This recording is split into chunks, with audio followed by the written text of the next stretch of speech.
Hoy les vamos a contar el caso de una británica que vivió en nuestro país durante unos años. Se llama Ruth Appleby. Buenos días, Ruth. Buenos días, Marta. Gracias por estar aquí con nosotros. Y viene acompañada de María Garzón, la directora de la Fundación Internacional Baltasar Garzón. Muy buenos días. Muy buenos días. Hoy no vamos a hablar del Brexit. Ruth viene aquí para contar su historia, un asunto relacionado con otro tema que está muy de actualidad, el de los bebés robados. Porque Ruth denuncia que en 1992, en un hospital de Galicia, de A Coruña, le robaron a su bebé, una niña recién nacida, su primera hija, que ella no pudo ver, pero que sí vio su marido. Vamos a contar brevemente cómo fue la historia.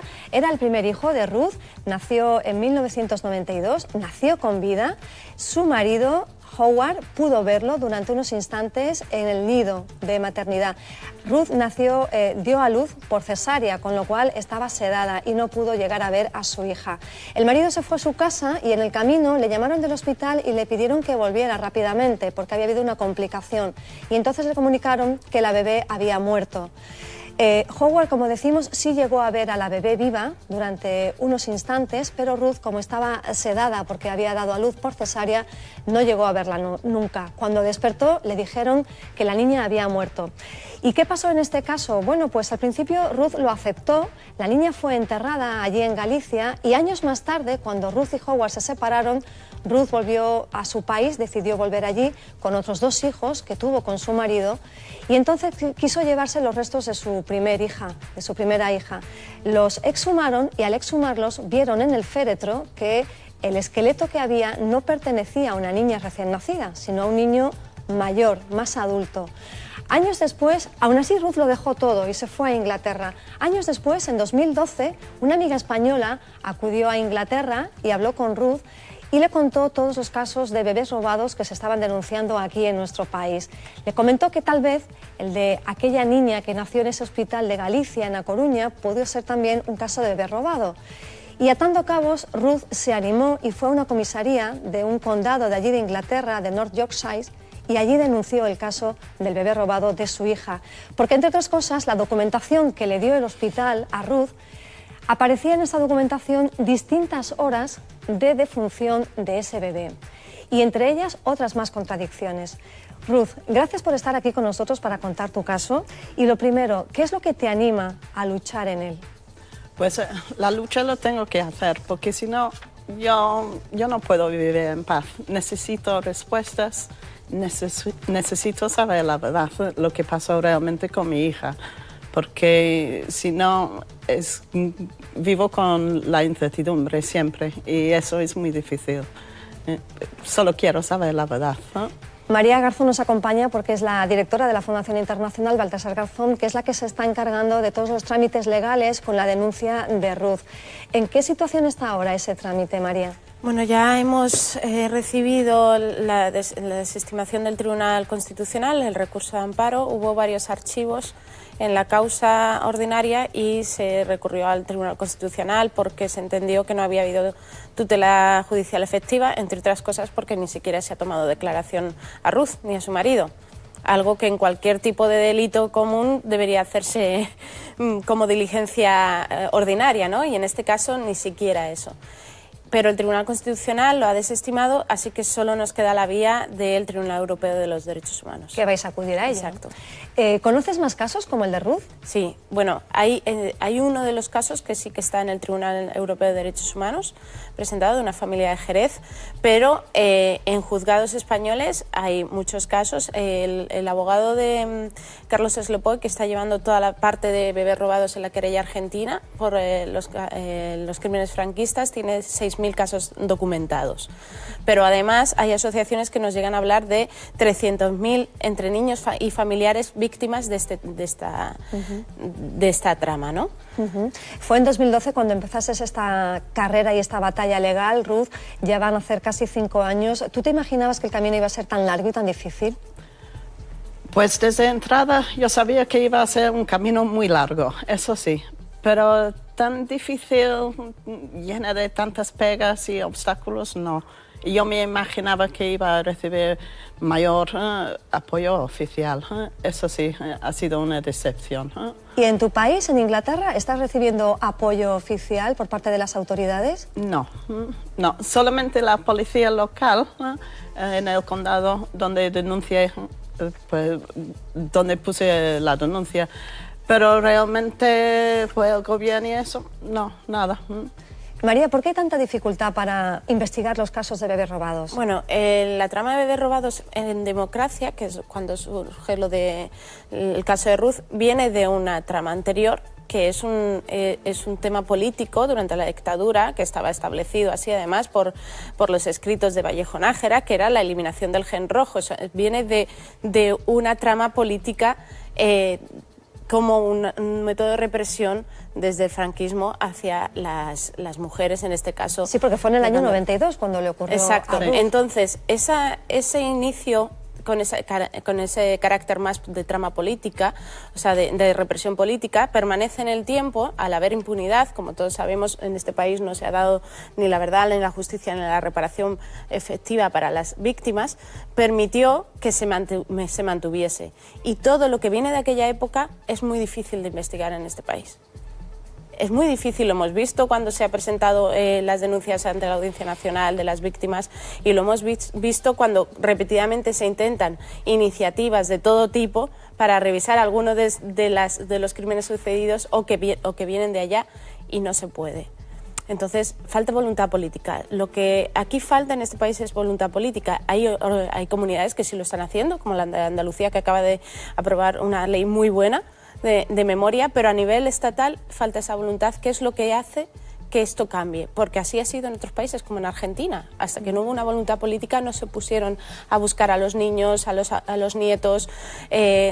Entonces, esta nueva ley que se ha aprobado aquí en Andalucía recientemente, en el caso de Ruth, desgraciadamente no va a poder ser útil, no va a ayudar porque fue en Galicia su caso, ¿verdad? En su caso no funciona, no va a ayudar, por eso es necesario medidas estatales también. Y otra particularidad del caso de Ruth es que ella es extranjera. ¿Eso le va a reportar ventajas o inconvenientes? No tendría por qué. Al final la justicia tiene que ser igual para todos. Lo que sí que creo que es muy interesante resaltar, y puede ser, es una pena que en su país no le estén apoyando, porque realmente lo que nos hace ver es que estos son problemas que no eran solo de España, sino que a priori debería ser una medida de que un país extranjero hiciera cierta presión para que España resolviera estos asuntos, ¿no? Pero bueno, no debería, a efectos judiciales no tiene que tener ninguna. Hace 2 años, en 2015, el 3 de diciembre, que fue el día que tú diste a luz, Ruth, estuviste en la Cámara de los Lores, o de los Comunes, allí en Londres, y estuviste hablando de tu caso ante los parlamentarios británicos. Luego también has ido a Bruselas, y has estado hablando en Bruselas de tu caso. ¿Las instituciones europeas están siguiendo lo que te está ocurriendo? ¿Te están apoyando? De verdad que sí, eso es el mayor apoyo oficial que he conseguido. Pues fuimos allí a hablar de una petición que puse, que hay varios otros españoles del mismo tema que habían puesto peticiones allí, y pues conseguí mucho más que yo esperaba, y sí que me están apoyando, y a todo el mundo, a todos los españoles, a cualquier persona que está afectado por esto. En todo este proceso, Ruth, ¿qué es lo que está siendo más difícil para ti? Como dije antes, vivir con la incertidumbre día a día, eso es que te quedas agotada, pero y eso de no saber nada, no poder conseguir respuestas, que nadie pues tiene la voluntad de aclarar nada. Y pues lo que sí que me sorprende muchísimo es que hasta ahora, y no voy a dejar de luchar para conseguirlo, hasta ahora pues no he tenido una investigación efectiva, pero en absoluto, pero ni por las autoridades de Inglaterra, bueno, del Reino Unido, perdón, ni por Interpol, ni nada, pero de verdad, de vergüenza. Como he comentado antes, con tu marido, antes de separarte de él, tuviste otros 2 hijos que ya serán mayores. Sí. ¿Qué dicen ellos de toda esta lucha tuya? Pues ¿Te apoyan? me dicen que están muy orgullosos de mí, y eso sí que me llena el corazón. Perdón. Pues para ellos es igual de importante que para mí, porque quieren tener a su hermana mayor en la familia. Y, hombre, tampoco debemos olvidar del padre, porque al padre también le importa igual. Y también te está apoyando, ¿verdad? Sí, a veces pues no se habla mucho de los padres, pero les afecta igual. Pero mis hijos sí que, de verdad, además hacen muchos sacrificios. Para estar aquí, pues yo pues debería estar con ellos, pero no puedo. Saben que estoy haciendo lo que tengo que hacer. Y lo aceptan que tú estés me lejos de apoyan ellos. y pues de verdad me dan fuerza. Estamos viendo imágenes de una página web que se ha abierto con tu caso. Está en varios idiomas, en inglés, en francés, también en español. Y en esta página web tú cuentas tu caso y también pides ayuda. No solamente ayuda económica para que puedas mantener tu investigación y tu lucha para saber qué pasó con tus bebés, un dinero que, por cierto, te ha ayudado porque gracias a la financiación y la ayuda solidaria has podido venir aquí a España para estar aquí en esta entrevista y para hacer otras gestiones sobre tu caso. También pides que otras personas que hayan vivido lo mismo que tú se atrevan a decirlo y a contarlo, que no se queden con esa incertidumbre y con ese miedo guardado. Sí, y también para que se sepa, se entere todo el mundo del tema, porque el desconocimiento es increíble. Yo a veces cuando hablo con la gente en mi país, pues nadie sabe nada del tema. Y dices, pero ¿cómo puede ser?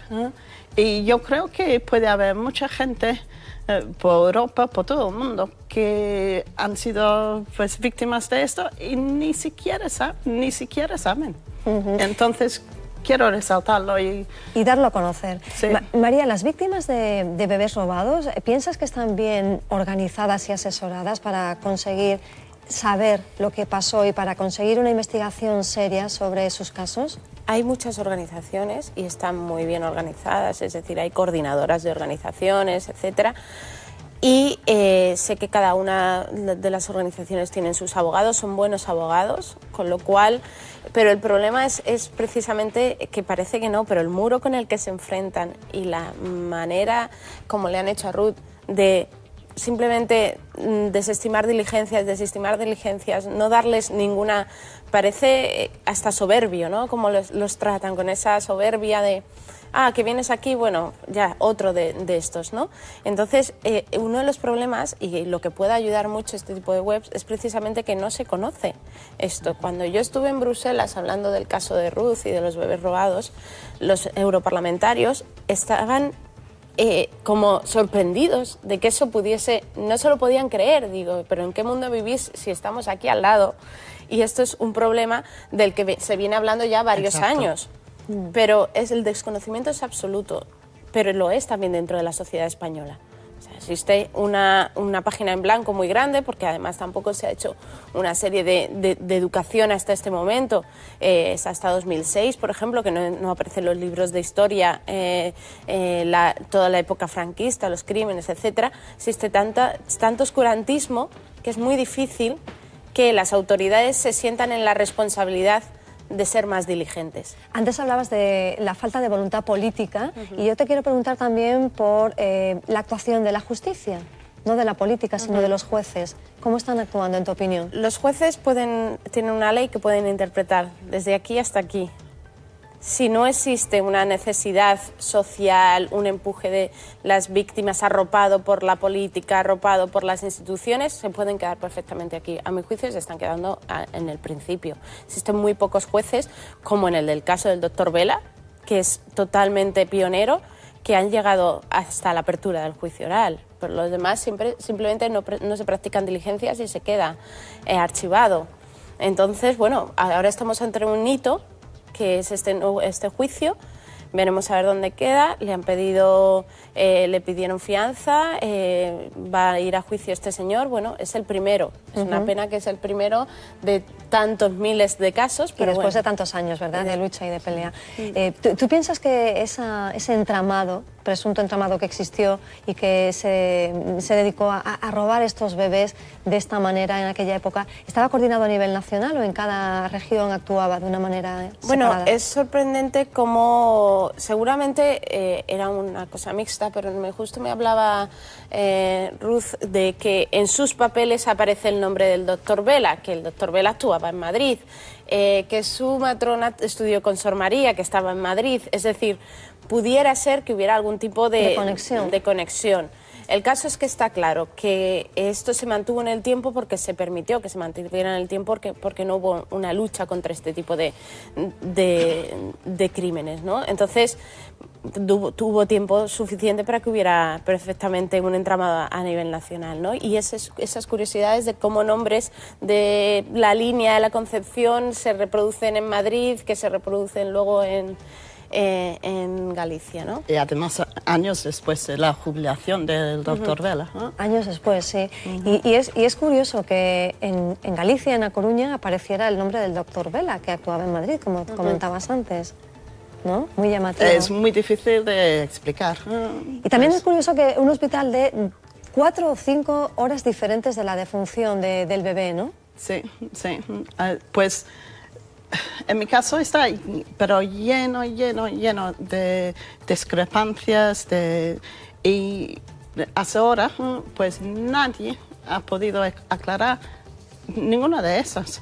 Porque ¿cómo puede haber 4? Digo 4 o 5 porque uno no se ve muy claramente en los papeles, ¿no? Pero ¿cómo puede haber diferencias hasta 2 horas en la muerte de disfunción? Es que no tiene sentido. No tiene lógica. ¿Y esa es la contradicción más determinante en el caso de Ruth, María? ¿O cuál? Por los documentos que tú has estado viendo. Bueno, la dirección letrada la lleva una abogada que trabaja con nosotros, el despacho Baltasar, que lo hace pro bono. Entonces, los aspectos más técnicos los conoce más la dirección letrada, pero también no se han dado, no se ha podido tener acceso a documentos del cementerio, sí, pero no del registro médico. No. No se ha podido. El problema es que existen muchas deficiencias en cuanto a la documentación a la cual hemos podido tener acceso, que era precisamente lo que se pedía en las diligencias, ¿no? Porque luego el tema de los huesos, desde luego, es llamativo. Eso fue, sí. Y que nada, no pasara nada, ¿no? En ese momento. Es que me dicen que tengo que probar lo primero que robaron a mi niña antes de hacer nada con lo de los restos, lo que pasó en el cementerio. Claro. Y yo no veo lógico en esto. Claro. Y el hospital te recomendó incineración de los restos, pero tú preferiste un enterramiento. Yo creo que recomendar no es la palabra. Insistían en ello. Metí presión, pues claro, el primer día yo estaba fatal, ¿no? Estaba muy mal y pues metí en presión a mi marido todo el tiempo, decir, pues nos encargamos de todo, podemos hacer todo, pues, pero tenemos que saber, tenemos que tener una respuesta ya, tenéis que dar el permiso, pero nos encargamos de todo. Y claro, yo estaba con fiebre, estaba fatal emocionalmente, estaba hecho un desastre. Y claro, mi marido decía, pues no, hombre, tenemos que esperar un poco hasta que Ruth pues, puede contestar, pero presión constante. Y claro, al final yo dije que no. ¿Qué respuesta has tenido por parte del hospital de A Coruña, Ruth, en todo este proceso? ¿Se han cerrado en banda? ¿Te han colaborado dándote más información o más documentación? Pues a mí, pues nada, pero dieron un informe de 107 páginas a Interpol Madrid. Y es ahí donde está lleno de contradicciones. Y yo, pues solo a leer el informe, pues bueno, realmente no era un informe, era una recopilación de documentos. Y desde allí, sin conocimientos médicos ni nada, pues yo saqué más de 170 preguntas, de contradicciones, cosas que no tenían sentido. Pues mandé un informe por la policía y hasta hoy en día ni una respuesta a ninguna pregunta. ¿Cuántos años estuviste viviendo en Galicia? En Galicia 17. 17 años. En España 24. ¿Tienes buen recuerdo de aquella época? Pues de verdad que sí. Y Porque aún te veo tengo un muchos colgante amigos. de cerámica de Sargadelo, que es de allí, de Galicia. Sí, lo puse hoy a propósito, porque me lo regaló una amiga gallega, pues una amiga íntima, y pues lo tengo mucho cariño, ¿no? Y tu palpito interior es que tu primera hija, Rebeca, está viva. Esto es una pregunta muy difícil, porque lo que sí que estoy muy convencida que no murió, pero han pasado 24 años. Yo no tengo manera de saber si le habrá pasado algo en estos años. En tu página web pides ayuda para que si alguien piensa que hay una persona que tenga algún parecido contigo, que se ponga en contacto contigo. Si te parece, te vamos a pedir que mires a cámara y vamos a hacer esa petición de alguien que pueda haber visto a una persona, a una chica que ahora tendría 24 años y que guarde un parecido razonable contigo, que por favor que se ponga en contacto a través de esa página web One Lonely Voice, ¿verdad? Sí, gracias.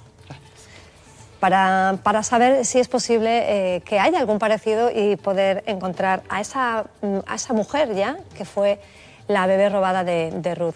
Ruth Appleby, muchísimas gracias por estar con nosotros esta mañana. María Garzón, directora de la Fundación Internacional Baltasar Garzón, gracias por darnos luz sobre el proceso legal que tiene Ruth entre manos.